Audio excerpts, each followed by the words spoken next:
പറ, നീ പറ. ഡേയ് നീ വാ വാ. നിനക്ക് എവിടെ പോകണം? നിനക്ക് എവിടെ പോകണം? പിന്നെ കുറേ നേരം കൊണ്ട് നീ പോവാന്നൊക്കെ പിന്നെ ഇവിടെ നിന്ന് ഷൂളടിക്കുന്നു. അല്ല അല്ല നിനക്ക് എവിടെ പോകണം പറ. അല്ല ഇപ്പോൾ വൈറലാക്കി തരാം, പറയടാ. ഡേയ് ഡേയ് ഇവിടെ വാടാ. നീ എന്തിനും പേടിക്കണം? ഇവിടെ വാ, നീ ഇവിടെ വാ. നീ ഇത്രയും നേരം ഇവിടെ നിന്നിട്ട് നീ ഷൂളാടി, നീ ബഹളം. നിനക്ക് അമ്മയും പെങ്ങന്മാരും ഒന്നും ഇല്ലേ? നിന്നെ ഇന്ന് ഞാൻ യൂട്യൂബിലിട്ട് വൈറലാക്കും. ഇവൻ ആരാണെന്ന് എനിക്കറിയില്ല. ഞങ്ങൾ ഒത്തിരി പേര് ബസ് സ്റ്റാൻഡിൽ നിൽപ്പുണ്ട്. ഇത്രയും നേരം കൊണ്ട് ടോർച്ചറിയും ഭയങ്കര ശല്യമായിരുന്നു.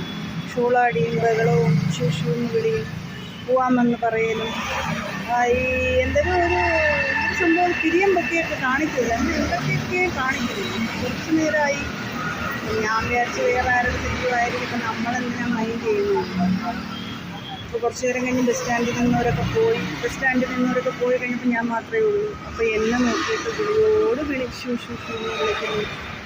അപ്പോൾ ഞാൻ അവനോട് ചോദിച്ചു, നൈസ് ക്വാളിറ്റിയിൽ ഞാൻ വീഡിയോ ഓണാക്കി ചെന്നൊക്കെ എവിടെ പോകണം? നീ വാ പോവാം, ഇപ്പം തന്നെ പോവാമെന്ന് പറഞ്ഞ് വീഡിയോ ഓണാക്കിയ ഉടനെ അവൻ പുറകിലോട്ട് പറഞ്ഞ് എനിക്കെങ്ങും പോകണ്ടെന്ന് പറഞ്ഞു. ഞാൻ കരുതി ഒരു ലോറി കിടപ്പുണ്ടായിരുന്നു, കുഞ്ഞു ലോറി. അപ്പോൾ അതിൻ്റെ ഓണറോ ആരെങ്കിലും ആയിരിക്കും എന്നാണ് കരുതിയത്. പക്ഷെ അല്ല, ഇവൻ ബൈക്കിൽ പോയൊരു വ്യക്തിയാണ്.